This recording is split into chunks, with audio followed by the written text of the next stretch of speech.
بلاول بھٹو نے کیا تڑی لگا دی۔ ویسے بلاول بھٹو کے نام کے ساتھ جب کوئی کہے نا کہ اس نے تڑی لگائی ہے تو تھوڑی سی بندے کو ہنسی والی فیلنگ آتی ہیں، کیونکہ بلاول کی جو پرسنالٹی ہے وہ پرسنالٹی ایسی کچھ ہے کہ اس کی بات کے اوپر بندہ جو ہے وہ یقین بھی نہیں کر سکتا کہ ہاں بھائی یہ کچھ کہہ رہا ہے تو اس کی پرسنالٹی کے ساتھ یہ چیز میچ ہو رہی ہے، میچ بھی نہیں ہو رہی ہوتی۔ تو بلاول بھٹو نے تڑی یہ لگائی ہے کہ اگر کوئی یہ سمجھ لے کہ پشاور کے اندر لگائی گئی ہے، ورکر کنونشن کے ساتھ جب انہوں نے خطاب کیا،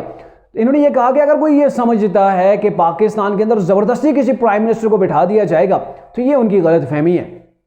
جیسے پاکستان کے اندر اس سے پہلے کبھی جو ہے وہ زبردستی پرائم منسٹروں کو نہیں بٹھایا جاتا۔ زبردستی سے مراد کہ اس عوام کے ووٹ کے برعکس کوئی پرائم منسٹر بن کے آ جائے، اسے آپ کہہ سکتے ہیں کہ یہ جو معجزہ بنایا گیا، معجزہ یہ نہیں ہوتا، ویسے جو معجزانہ طور پر جس کو آپ لا کے بٹھا دیتے ہیں، قوم کو کہتے ہیں جی بھائی یہ جیت گیا، تو ایسے پہلی بار نہیں ہو رہا، نہ کوئی انوکھی بات ہے، پہلے ایسے چیزیں ہوتی رہی ہیں۔ اور یہاں پہ بلاول صاحب یہ کہہ رہے ہیں کہ ایسا جو ہے وہ اگر کیا گیا تو یہ غلط فہمی، مطلب اس غلط فہمی کے اندر نہ آ جائے ہم پتہ نہیں کیا کر دیں گے۔ بھائی آپ کیا کر سکتے ہیں؟ ادھر 9 مہینے والے ہیں، ان سے پہلے جیلوں کے اندر جا کے حال پوچھیں ان کی کیا کنڈیشن ہے، آپ اوپر سے ایسی تڑیاں لگا رہے ہیں۔ اور دوسری جانب آپ دیکھیں کہ آصف علی زرداری کیا سٹیٹمنٹ دیتے ہیں، وہ یہ کہتے ہیں کہ پاکستان اس وقت ایک شفاف الیکشن کی جانب جا رہا ہے اور ہمیں یقین ہے کہ پاکستان کے اندر اب جو الیکشن ہوں گے وہ بالکل شفاف ہوں گے۔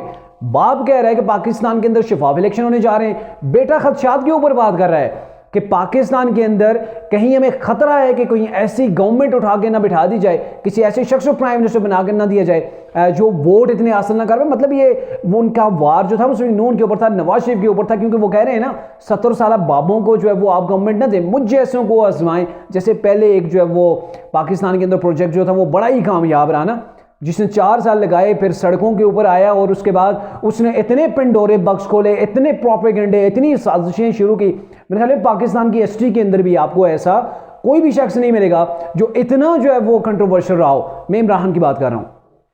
تو اب یہ ہے کہ بلاول بھٹو دھمکیاں دے رہے ہیں اداروں کو، دوسری جانب مفاہمتی پالیسی اپنائے ہوئے ہیں آصف علی زرداری، وہ یہ کہہ رہے ہیں جی نہیں ایسا کچھ نہیں ہوگا، الیکشن شفاف ہوں گے۔ اور بھائی جب الیکشن شفاف ہو رہے ہیں، آپ کا باپ یہ کہہ رہا ہے تو بیٹا کیسے کہہ سکتا ہے کہ کوئی پرائم منسٹر اٹھا کے ہمارے اوپر کوئی بٹھا نہ دیا جائے؟ خدشات کا اظہار کر رہا ہے۔ تو یہ بلاول بھٹو نے اپنی طرف سے ایک اسٹیبلشمنٹ کو دھمکی دینے کی کوشش کی ہے کہ وہ کسی ایسے اقدام سے پہلے ہی باز رہیں، نہیں تو ہم اینٹ سے اینٹ بجا دیں گے۔ وہ ایک بار آصف علی زرداری نے بھی ایک ایسا جو ہے وہ بیان دیا تھا، لیکن اس کے بعد پیپلز پارٹی کافی مشکلات میں آ گئی تھی۔